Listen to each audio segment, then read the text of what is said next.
Hello, bachcho. Let's see this question. The question says the correct order of reactivity of the hydrogen halides with alkenes is, and the options are Hi greater than HBr greater than HCl. Second option is HCl greater than HBr greater than Hi.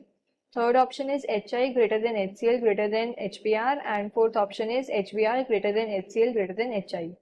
तो हमें क्या reactivity order बताना है hydrogen halides का. So key concept of this question is reactivity of hydrogen halides. HX की reactivity की हमें बात करनी है.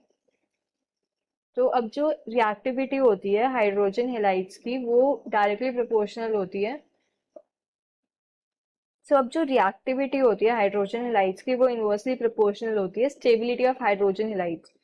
अगर स्टेबिलिटी डिक्रीज होगी हाइड्रोजन हेलाइड्स की तो उनकी रिएक्टिविटी क्या होती है, इंक्रीज होती है. जो है reactivity is inversely proportional to stability of HX. जो हेलाइड जितना ज्यादा स्टेबल होगी वो उतना लेस रिएक्टिव होगी.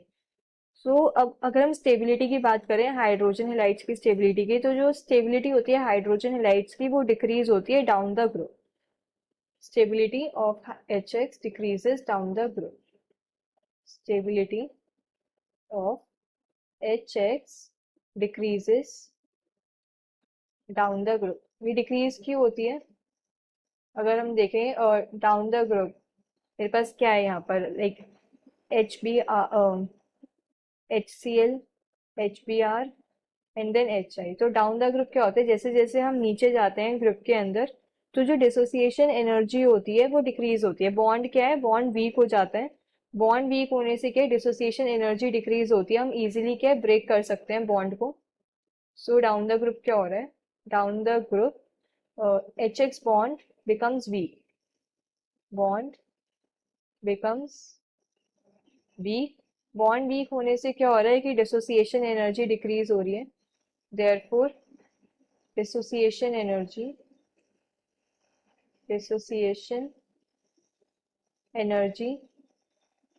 जो है वो डिक्रीज हो रही है.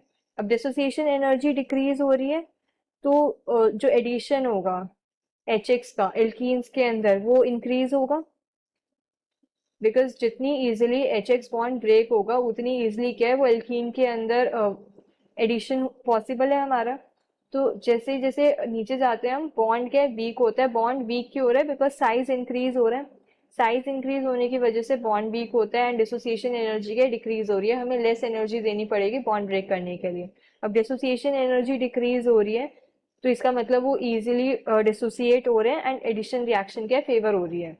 सो इस केस में डिसोसिएशन एनर्जी डिक्रीजेस, देयरफॉर हम बोल सकते हैं कि जो स्टेबिलिटी है HX की वो भी डिक्रीज हो रही है. Stability decrease. अब स्टेबिलिटी डिक्रीज हो रही है तो इट मीन्स इसकी रिएक्टिविटी क्या इंक्रीज हो जाएगी.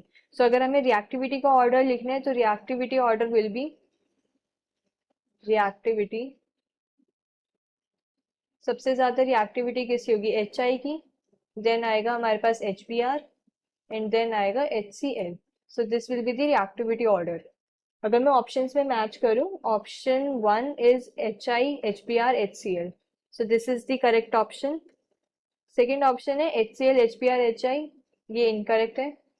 थर्ड ऑप्शन है HI, HCl, HBr, ये भी इनकरेक्ट है. एंड फोर्थ ऑप्शन है HBr, HCl, HI, ये भी क्या इनकरेक्ट है. So we can say the final answer is option A.